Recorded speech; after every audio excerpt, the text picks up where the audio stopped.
임진왜란의 첫 전투인 부산 전투를 묘사한 부산진 순절도. 조선 영조 때 그려진 이 그림은 바다를 막 건너온 적들이 개미떼처럼 성을 에워싼 모습과 그에 맞서는 조선 수비병들의 모습을 비장하게 묘사하고 있다.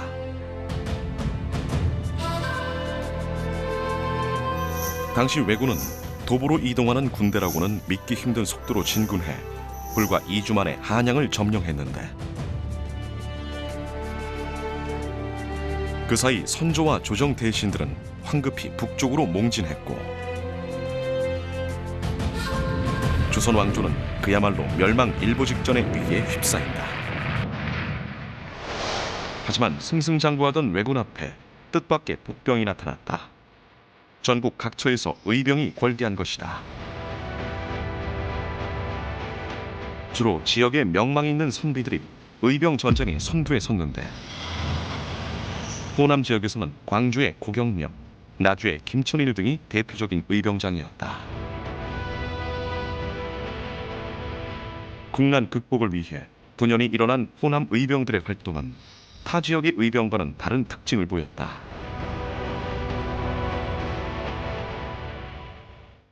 그 당시에 호남 지역은 이 일본군의 침략을 직접적으로 받지 않았기 때문에 자신의 향토를 지키겠다라고 하는 그런 향보 의병의 성격보다는 근황 의병적인 그런 성격을 갖고 있어서 다른 지역보다 굉장히 활발하게 이제 의병 그 항쟁을 전개했던 것이죠. 또 상당히 많은 그 의병장들이 순절을 하게 되는데, 이것도 다른 지역보다는 굉장히 비율이 높습니다. 임난 초기에 순절한 대표적인 의병장이 바로 포층사에 배향된 고경명이다. 문과 장원급 제자로 지역에 신망이 두터웠던 그는 호남 연합의병의 총대장으로 추대됐는데, 당시 그의 나이 60세였다. 이후 호남을 엿보는 왜군을 막기 위해 충청도 금산으로 향한 고경명은 결사항전 끝에 결국 전사하고 말았다. 비록 패배로 끝났지만 금산성 전투는 인근의 이치 전투와 같은 날 벌어져 적의 병력을 분산시키는 효과가 있었다고 평가되고 있다. 그리고 고경명의 죽음은 호남 살림 세력을 격동시킨 기폭제 역할을 했다. 후배들도 그분의 그 장렬한 모습, 문과 장원 급제자죠. 어마어마한 수재이죠. 진짜 사법고시 수석 합격한 사람이 그런 국가의 위기에 처했을 때 거침없이 나가서 장렬하게 순절한 그 모습을 보고 많은 선비들이 분연이 일어나는 거죠. 조선시대 경상우도의 행정 중심지이자 경상도와 호남을 연결하는 요충지였던 진주. 진주의 상징인 진주성은 본래 백제 때 토성으로 지어졌다가 고려 우왕 때 왜구의 침입을 막기 위해 돌로 다시 쌓았다고 전해진다. 조선시대에는 경상우병영의 소재지이기도 했을 만큼 중요한 군사 요충지였던 진주성. 성의 남쪽에는 남강이 흘러 강 쪽에선 적의 접근이 원천 쪽으로 불가능한 천혜의 요새이기도 했다. 오늘날의 진주성은 그 조선시대, 특히 임진왜란 당시의 진주성의 한 절반도 못 미치는 정도라고 생각하시면 될 것 같습니다. 그러니까 조선 후기에 임진왜란이 끝나고 난 다음에 축성되었던 것 중에 내성 부분만 남아 있는 것이죠. 조선 후기 진주성의 모습을 알 수 있는 진주성도 병풍. 이때의 진주성은 내성 외곽에 대규모의 외성을 갖춘 이중 구조로 되어 있는데, 이는 왜란 후 뼈아픈 반성의 결과였다. 임진왜란 때 허물어진 성은 1618년에야 완전히 복구되었는데, 방어의 편리를 위해 왜란 전보다 성의 전체 면적을 축소해서 지었다고 한다.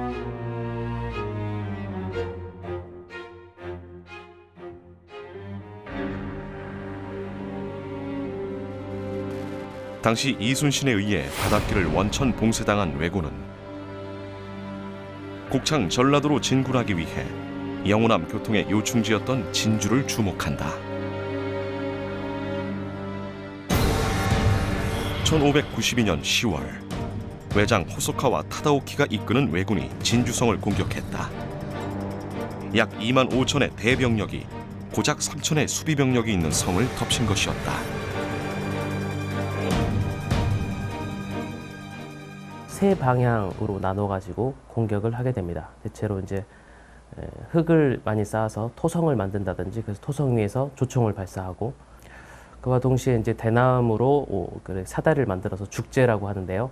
죽제를 만들어서 이제 등성전도 준비를 합니다. 그 인근에 있었던 조선인들을 잡아가지고 그들로 하여금 이제 진주성을 향해서 소리치게 하죠.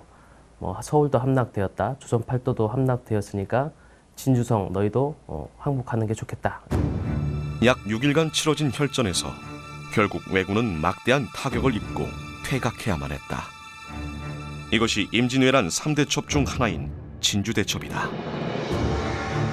당시 진주 목사였던 충무공 김시민의 뛰어난 통솔력이 승리의 최대 요인으로 작용했고, 지자 총통과 현자 총통, 비격진 천내와 같은 조선군의 화기도 위력을 발휘했다. 그리고 성 안에서 목숨을 걸고 싸운 군민의 투혼 이외에도 잘 알려지지 않은 또 다른 승리의 요인이 있었다. 성 안에서 지켰던 군사들의 그 분투도 컸지만 그들뿐만 아니라 주변에 있었던 그 구원왔던 군대들의 도움이 컸습니다. 일본군 입장에서는 앞뒤로 공격을 받는 형세가 되었기 때문이었다고 볼 수 있겠습니다.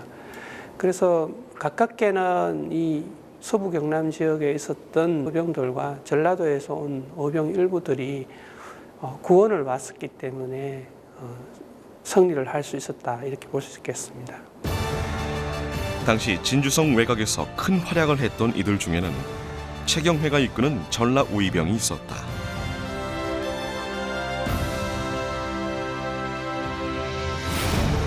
전남 화순 출신으로 현재 화순 층위사에 모셔져 있는 최경회.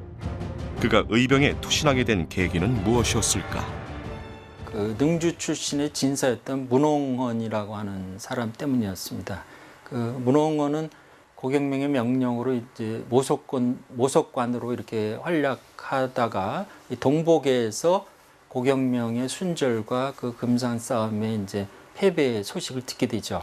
당시 화순에서 모친의 상중이었던 최경회를 이제 찾아가게 됩니다. 다시 의병에 일으키겠으니까 대장이 되어달라고 이렇게 부탁을 하고, 그래서 전라 우이병 잘 훈련돼 있어갖고 조정에서는 이들을 갖다가 이제 소환해서 그 왕을 고위하는데 이제 사용하려고 이렇게 하기도 했었는데, 그 김성일 등이 이 호남우병은 이 경상도 지역에 남겨둬야 된다라고 이렇게 조정에 요청을 해갖고 이제 결국은 경상도 지역에 남아서 그 활동을 계속하게 했던 것이죠.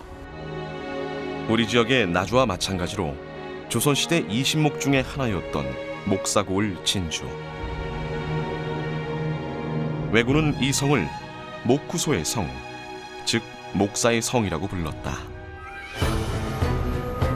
당시 큐슈 나고야 성에서 전쟁 지휘를 하던 도요토미 히데요시는 진주성에서의 패전 소식에 엄청난 분노를 나타내며 목구소의 성에 대한 재공격을 거듭 지시했는데, 함락 이후에 학살에 이르기까지 세세한 것이었다. 우리나라에서 3대 첩으로 꼽는다는 것은 일본의 굴욕적인 패전으로 이제 인식이 되는 거죠. 그래서 이제 도요토미 히데요시가 그 다음 해인 1593년 2월, 3월, 4월 이렇게 진주성을 꼭 공격하여라, 이런 명령을 아주 구체적이고 반복적으로 보냅니다. 18세기에 그려진 평양성 탈환도. 이 여성의 명군이 평양성을 공격하는 모습을 그린 그림이다. 명군이 본격적으로 개입한 1593년 1월부터 전세가 급변하기 시작하는데, 평양을 잃은 왜군은 현재 북한 지역을 포기한 채 한성으로 철수하게 되고, 행주산성에서 권율이 이끄는 조선군에게 패배한 이후에는 모든 점령지를 포기한 채 경상도 일대로 후퇴하게 된다. 수세에 몰린 왜군은 진주성을 제물 삼아 전군의 사기를 높이고 강화 협상에서의 우위를 점한다는 전략을 세운다. 1924년 일본군 참모본부에서 편찬한 일본 전사 조선역.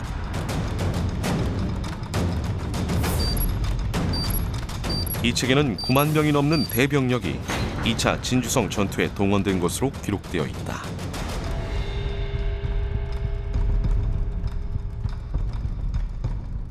이 차 진주성 전투 같은 경우는 우리가 이름만 말하면 알 수 있는 그런 유명한 그 일본의 장수들, 뭐 고니시 유키나가, 가토 기요마사, 구로다 나가마사, 뭐 이런 유명한 장수들이 다 참여한 경상남도 남해안 지역에 주거하고 있었던 이런 일본 병력들이 아주 총집결한 전투라고 보시면 되겠습니다.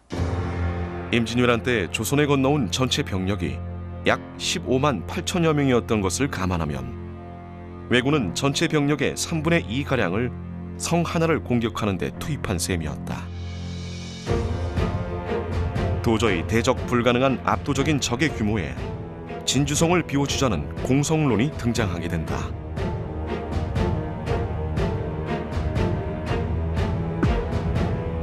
홍의 장군 곽재우조차 도저히 이길 수 없는 싸움이라며 진주성 입성 명령을 거부하기도 했다. 특히 그 순찰사 권율, 또 의병장 곽재우, 또 명나라 장수 등 아군의 핵심 지휘관들은 이 중과 부적이라고 판단하면서 성을 버리고 외곽으로 철수해 버립니다. 그때 이제 우리 호남 출신의 이제 새 인물 김천일, 경상 우병사 최경애, 충청 병사 황진, 이 세 분은 성을 지키자 하면서 그 진주성에 연구조사들마다 좀 다 다릅니다. 그래서 우선 병력들만을 보면은 적게 보면 약 3,000명, 많이 보면 한 7,000명 정도로 보고요. 이제 후대의 기록을 보면 진주성을 제대로 지키려면 약 1만 명 정도가 있어야지 성곽키를 이렇게 꼼꼼히 이제 막을 수가 있는데 거기에도 한 10배가 되는 10만 정도가 공격했으니까 이거는 뭐 게임이 안 되는 전쟁이었다라고. 일본 에도 시대에 출판된 회본 태압기. 이 책은 목파나 사파를 곁들인 도요토미 히데요시의 일대기로 임진왜란의 주요 장면도 상세히 기록되어 있다. 2차 진주성 전투 역시 진주성 합전이라는 제목으로 수록되어 있는데 당시 왜군은 수적인 우세 속에 다양한 공성 장비를 사용했는데 대표적인 것이 바로 귀갑차다. 그 안에서 뭐 20여 명 정도의 일본군이 들어가서 밀고 들어가서 위에서 뭐 뜨거운 물이나 뭐 불화살 같은 거 쏠 때 이제 지붕에서 막아주겠죠. 그래서 그 밑에서 이제 이 성도를 뽑아서 성을 함락시키는 뭐 그런 작전들을 주로 펼치는데요. 2차 진주성 전투에서는 우선 좀 날씨도 조선군에게 도와주지 않았고 비가 계속 내렸기 때문에 원군들의 힘이 거의 의미가 없어졌습니다. 그러니까 앞뒤로 방어를 해버렸기 때문에 완전 고립무원 상태로 성내에서 방어전을 했어야 했다 이렇게 볼 수 있겠습니다. 10대 1이 넘는 열세에도 치열한 항전은 9일간이나 계속됐다. 하지만 큰 비와 함께 성벽이 무너졌고 성벽이 무너진 성의 동쪽 방향으로 적이 쏟아져 들어왔다. 처절한 육박전이 벌어졌지만 끝내 역부족이었다. 일명 남장대로도 불린 촉성룰은 당시 사령부의 역할을 했는데 최후의 순간 그때까지 살아남은 김천일, 최경회, 고종후 등 조선군 지휘부는 이곳에 모여든다. 그리고 적의 손에 욕을 당하는 대신 스스로 남강에 몸을 던진다.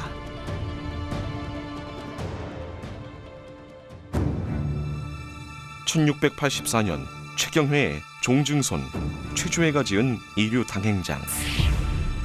이 책에 최경회가 순전하며 지은 투강시가 수록되어 있다. 전형적인 조선의 읍성이었던 진주성. 그 안에는 수많은 백성들도 살고 있었다. 그들 대부분이 왜군에게 도륙당해 죽은 자의 수가 6, 7만에 이른다는 기록이 조선왕조 실록에 남아있다.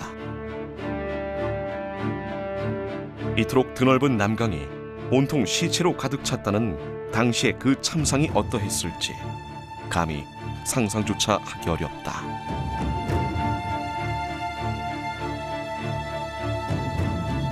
회본 태압계에도 절벽에서 투신하는 사람들과 강변까지 쫓아와 사륙하는 왜군의 모습이 묘사되어 있는데,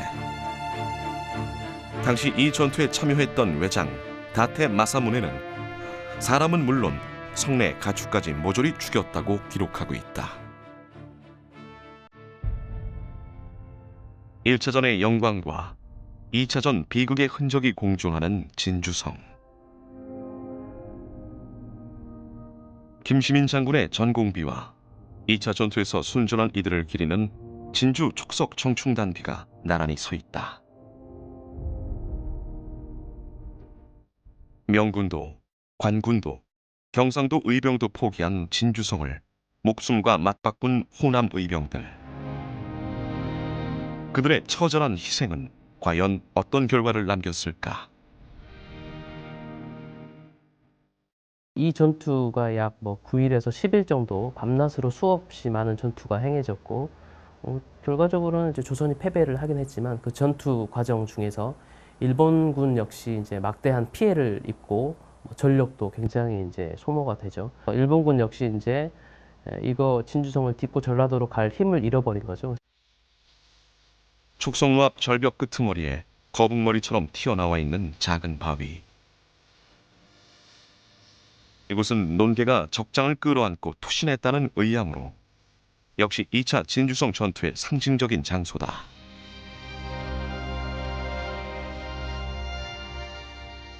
촉성루 맞은편에는 논개의 사당인 의기사가 자리하고 있다. 이곳에는 구한말의 우국지사인 매천 황현이 그녀의 충절을 기리며 지은 시가 편액으로 걸려있다.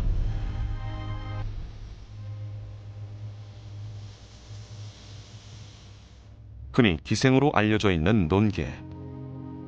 하지만 일각에선 그녀가 기생이 아닌 의병장 최경회의 측실이었다는 설도 제기되고 있다.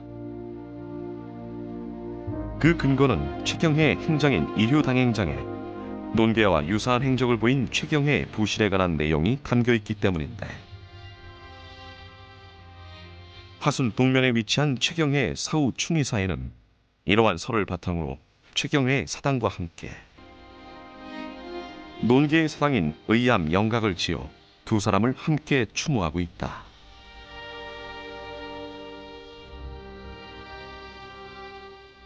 진주성 안에 있는 창렬사. 임진왜란 때 진주성에서 순국한 이들을 기리기 위해 지어진 사당으로 김시민과 황진, 김천일, 최경회 등 선열 39인의 시인을 모시고 해마다 음력 3월에 제향을 올리고 있다. 죽음의 땅에 스스로 들어간 호남 살인들의 의기는 어디에서 기인한 것일까? 이 호남에 내려온 그 사족 가문들은 대부분 여말 선초 때 그 불사 이군의 이제 그런 생각을 가지고 내려온 사람들, 그 개유정난 때 세조에 이제 참여하지 않고 내려온 사람들, 굉장히 저리적인 성격, 그다음에 또 비판적인 성격도 강하죠. 신비 보기소라든지 소롱 보기 운동 같은 것도 이 호남 지역에서 일어나건데, 그런 비판을 입으로만 하는 것이 아니라 실천적인 성격이 어쨌든 호남 살인들은 강했던 것이고, 결국 의병장들도 다 나가서 이제 순절을 하게 됐다고 이렇게 볼 수 있습니다. 나라를 구하고 저리를 지키기 위해 언제든 목숨을 바칠 준비가 되어 있었던 호남 의병들. 죽음조차 두려워하지 않은 그 고결한 희생정신이야말로 후대의 역사에서도 불의와 타협하지 않고 항거했던 호남 정신의 원류이자 우리가 계속해서 지켜나가야 할 남도의 보물이다.